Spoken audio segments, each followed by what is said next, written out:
25 வயசு உள்ள இருக்க பசங்களுக்கு இதை இந்த கிளாஸை விட்டு நீங்க போறீங்க அப்படின்னா மறுபடியும் உங்களை நான் பார்க்கணுன்ற எதிர்பார்ப்பு எனக்கு கிடையாது. ஆனா நீங்க எனக்கு ஒரு சத்தியம் பண்ணி கொடுத்துட்டு போகணும்.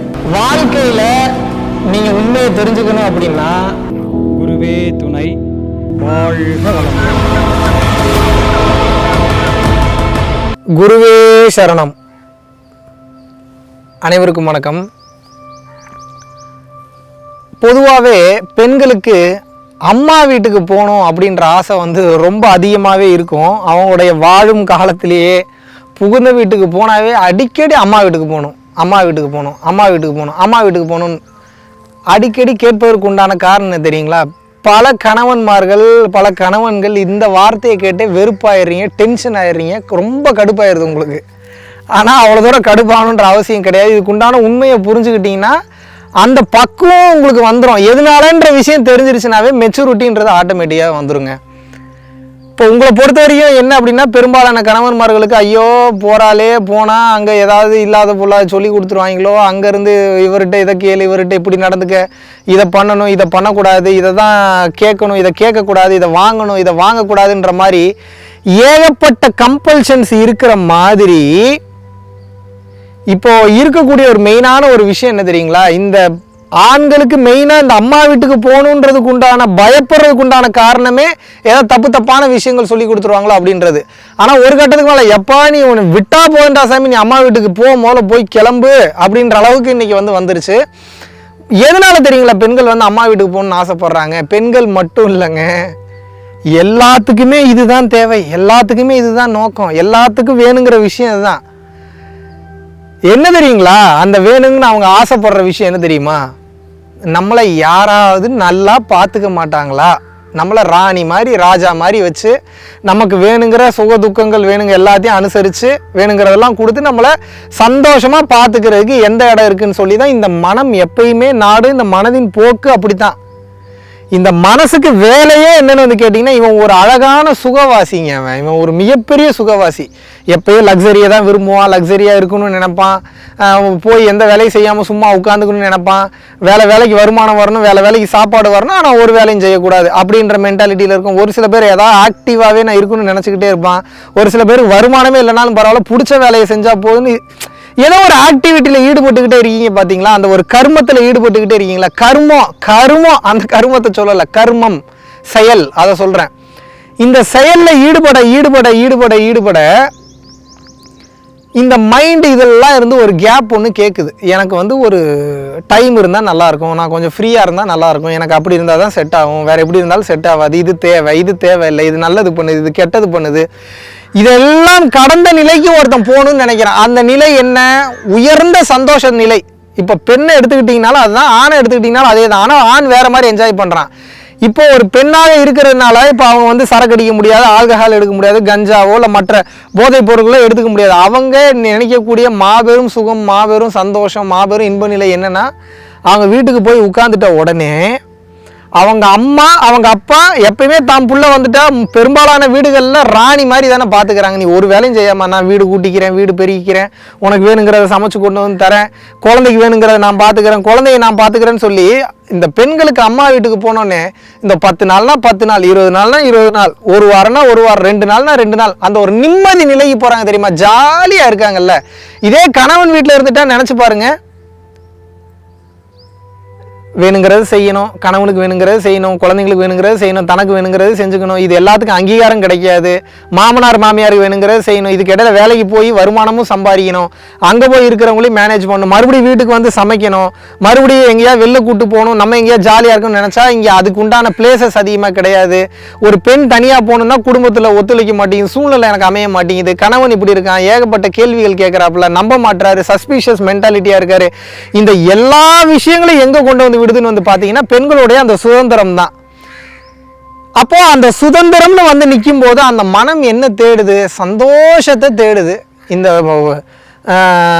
தெரிஞ்சோ தெரியாமையோ ஒரு உடல் தேவைக்காகவோ இல்லை நமக்கு ஒரு சேஃப்டி வேணுங்கிறதுக்காகவோ ஒரு புகுந்த வீட்டுக்கு பிறந்த வீட்டில் இருந்து போகக்கூடிய பெண் மறுபடியும் அங்கேருந்து இங்கே ரிட்டர்ன் வர்றதுக்கு வாய்ப்பே இல்லை அப்படின்னு ஆகும்போது ஒரு கட்டத்துக்கு மேலே என்ன தெரியுங்களா ஆகிடுது?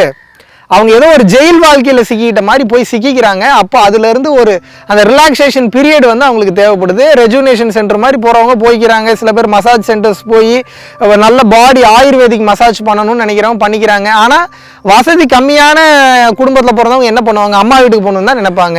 இதனால தான் மேக்ஸிமம் குடும்பங்களில் அம்மா வீட்டுக்கு போகணும்னு நினைக்கிறதுக்கு உண்டான காரணம் அதுதான். அம்மா கெட்ட அம்மாவாகவே இருந்தாலும் அப்பா கெட்ட அப்பாவாகவே இருந்தாலும் எப்போ என்னை முதல்ல இந்த வீட்டிலேருந்து இந்த ரொட்டீன்லேருந்து எனக்கு நிம்மதி கொடு. இந்த ரொட்டீனில் இருந்தாவே எனக்கு தேவையில்லாத ஏகப்பட்ட மன கஷ்டங்கள், கவலைகள், சங்கடங்கள், பிரச்சனைகள் வருது. எனக்கு இதிலெல்லாம் இருந்து எனக்கு ஒரு பீரியட் கேப் தேவைன்னு சொல்லி அவங்க பிரிஞ்சு போகக்கூடிய அந்த கேப் தான் அம்மா வீட்டுக்கு போகிறோன்ற கேப். இதனால தான் பெரும்பாலான பெண்கள் அம்மா வீட்டுக்கு போயிட்டு கணவன் வீட்டுக்கு வர்றதுக்கு டிலே ஆகும். சில கணவன்மார்கள் இருக்க முடியாமல் போய் உடனே கூட்டு வந்தாராங்க. ஒரு சில பேர் எம்மா நீ அங்கேயே இருந்தாலும் போதுமா, சந்தோஷமா இருன்னு சொல்லி அங்கேயே விட்டுறாங்க. ஆனால் மனிதனோட மைண்டை பாருங்கள், அந்த பெண்ணுக்கு அங்கே போனாலும் கொஞ்ச நாளுக்கு அப்புறம் நிம்மதியாக இருக்காது.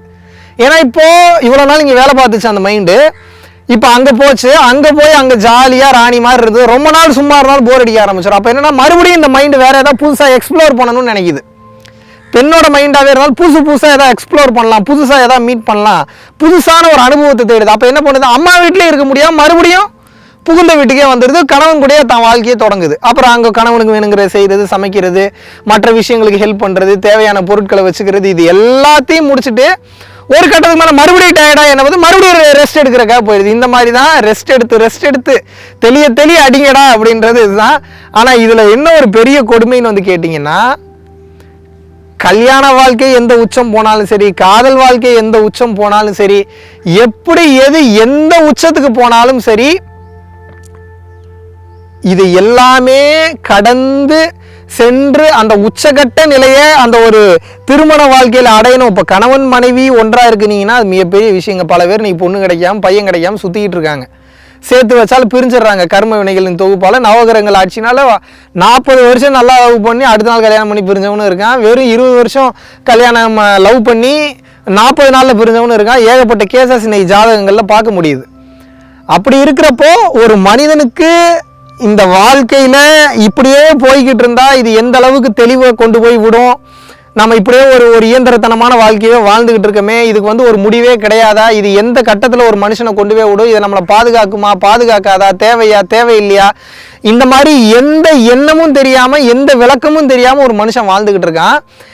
இந்த வாழ்க்கையிலிருந்து அவனுக்கு அப்பப்போ ஒரு பிடிமானம்லேருந்து ஒரு சின்ன ஒரு கேப் ஒன்று கிடைக்குது பார்த்தீங்களா, அந்த கேப்பை பிடிச்சி அவன் ஒரு பரவச நிலைக்கு போகணும்னு நினைக்கிறான், அந்த ஹாப்பினஸ் நிலைக்கு போகணும்னு நினைக்கிறான். பெண்கள் அதை அம்மா வீடுன்னு எடுத்துருக்காங்க. தயவு செஞ்சு அமுச்சு வச்சுருங்க, சந்தோஷமாக போயிட்டு வரட்டும். எப்படியா இருந்தாலும் மறுபடியும் வந்துடுவாங்க, அவங்களால அங்கே இருக்க முடியாது. இதே ஆண்கள் எப்படி அம்மா வீட்டுக்கு போகிறத எடுத்துக்கிறீங்கன்னா, நீங்கள் அம்மா வீட்டில் இருந்தாலுமே டயர்ட் ஆகிடுவீங்க, போர் அடிச்சிருங்க. அப்போ நீங்கள் என்ன பண்ணுறீங்க, ஆல்கஹால் எடுத்துக்கிறது, ஜாலியாக ஊர் சுற்றுறது, பப்புக்கு போகிறது, சாப்பாடு சாப்பிட்றது, மற்ற விஷயங்களுக்கு ஜாலியாக எக்ஸ்ப்ளோர் பண்ணுறது, ஃபாரின் கண்ட்ரிஸ் போகிறது, இந்த மாதிரி போய் புதுசான விஷயங்கள் பார்க்க ஓரளவு உங்கள் மைண்டு சாந்தி ஆகிடுது. ஆனால் அவங்க மைண்டு சாந்தி ஆக மாட்டேங்குது. அப்போ அவங்க மைண்டுக்கு நீங்கள் சாந்தி கொடுக்கணும் இல்லையா, அதற்காக ஏற்படுத்தப்பட்டது தான் இந்த அடிக்கடி அவங்க மைண்டில் உதயமாகக்கூடிய அம்மா வீட்டுக்கு போகிறன்ற எண்ணம்.